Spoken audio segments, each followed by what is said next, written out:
even recovered weapons is a very serious one. This is not just a small matter. It is a big talk because it shows how communities are no longer folding their hands when trouble comes close. And you, watching this, don't forget to like this video and subscribe so you can always get this kind of real-time gist when it happens. Now let's look at what actually went down. Reports say that in one of the local communities inside Kebbi State, youths noticed movement of some suspected bandits. These were not ordinary people walking on the road. They came in prepared, trying to disturb peace, trying to carry out raid or even kidnap. But the youths in that village said, no, not today. They gathered themselves, they organized quickly, and they moved against the attackers. In that struggle, the attackers did not expect such resistance. The youths stood strong, and at the end, weapons were recovered from those suspected bandits. For people living there, it was both fear and relief at the same time. Let me tell you why this story matters. Kebbi is not new to this kind of trouble. Many times we have heard of raids, we have heard of kidnaps, we have heard of communities crying out. And whenever such things happen, people are afraid. Farmers cannot go to farm. Children cannot walk freely to school. Traders in the market are worried about moving goods.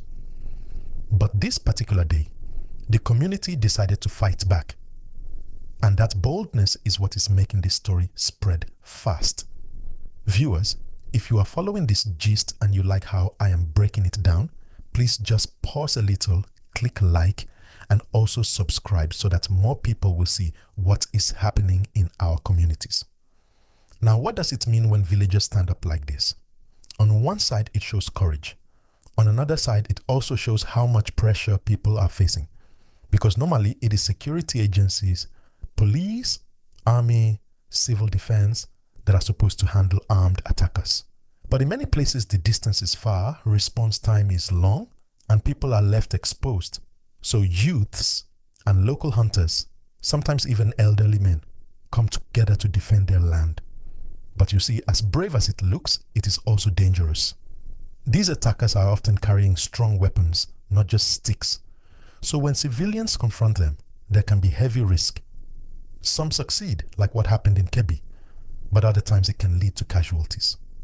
That is why this story of Kebbi is being discussed widely. People are saying, should communities continue to defend themselves, or should they wait for government and security forces only? What do you think about this? Tell me in the comments, and while you are writing your comment, make sure you also subscribe to this channel because we bring you all this gist fresh. I also want to paint your millet or your maize. You are ready for harvest. You are happy because your family will eat, and maybe you will sell some in the market. Then suddenly you hear that bandits are moving into your area. That means all your hard work can be destroyed in one night. It means your children can't go outside, your wife is worried, your whole house is living in fear. That is the reality people face. But in this case, the courage of the youths gave them a chance to push back. That is why they are being talked about right now.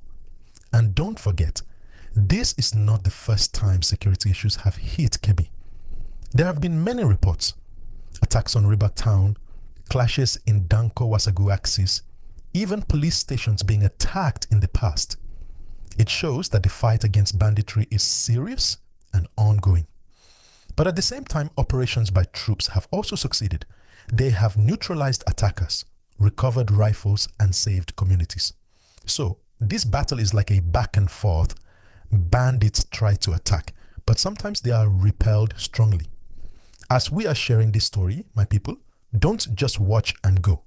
If you love hearing news that is well broken down like gist, hit that like button and subscribe.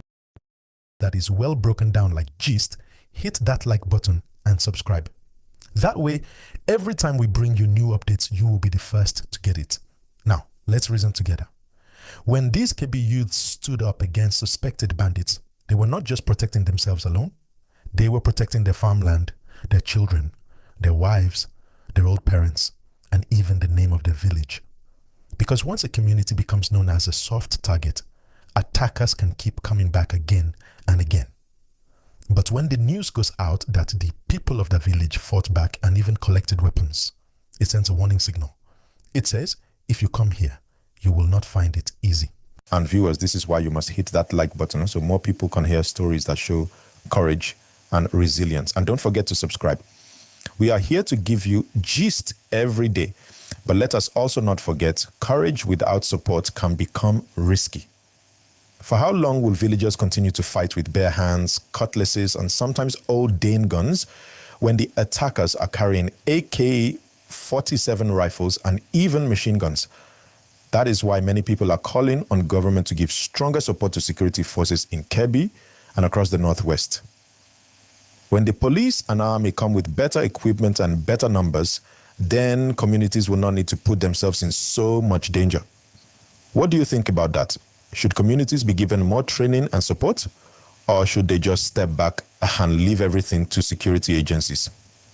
Share your opinion in the comment section.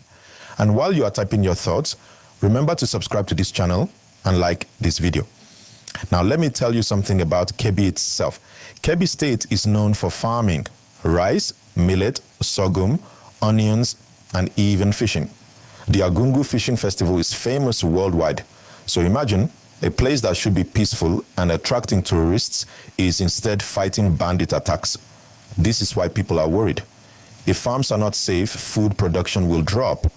If markets are not safe, trade will suffer. If roads are not safe, travelers will be afraid. And all this can affect not just Kebbi, but Nigeria as a whole. Because the food Kebbi produces is not only for the state, it feeds many other parts of the country.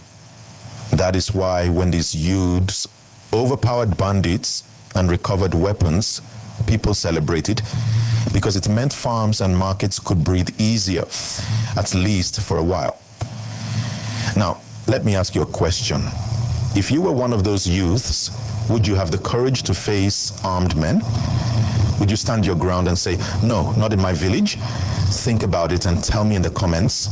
And while you're at it, kindly click like and subscribe. We need your support to keep sharing this kind of powerful gist. Let's also look at how security forces are responding in Kebbi. In recent months, we have heard stories of soldiers and police clashing with bandits, neutralizing them and recovering rifles. For example, there was a time in Riba when troops repelled an attack from a large group of bandits. They fought them back, seized weapons, and secured the town. That shows that the security agencies are not folding their hands. They are also in the fight. But you see, the land is wide, the villages are many, and the bandits know the bush paths very well. So they keep testing different places. This is why sometimes before security arrives, it is the local youths who respond first. Viewers, let me remind you once more, if you are gaining value from this gist, click like right now and subscribe. Your support helps this channel grow, and it also helps spread awareness about what is happening in our communities. Now let us think deeply. Why are these bandits even attacking communities in the first place? Some say it is poverty, some say it is greed. Others say it is because weapons are too easy to get. The truth is, it is a mixture of many things. In the Northwest, many youths do not have jobs. Some are idle, some are frustrated, and some are lured into crime. Then you add cattle rustling, where animals are stolen and sold. You also add ransom from kidnappings, which gives these criminals quick money. All these create a circle of violence. That is why, even as we clap for the courage of Kebbi youths, we must also talk about the root causes. If poverty continues, if joblessness continues, and if weapons keep entering the country, then the problem will remain. And that is where government has a big role. Government must not only send troops, they must also bring development. Good schools, good roads, support for farmers, and industries that can give jobs to young people. That is the only way the story will change long term. Do you agree with me? If yes, type YES in the comment section, and don't forget to subscribe and like this video. I want you to also picture the mood in the village that day. Before the attack, people were worried. Some might have been running into the bush to hide. Then suddenly news spread that the attackers had been resisted, that weapons had been collected. You can imagine the relief. Women hugging their children, men shaking hands, elders thanking God for protection. That kind of moment is unforgettable in a community. It gives them new courage that they are not helpless.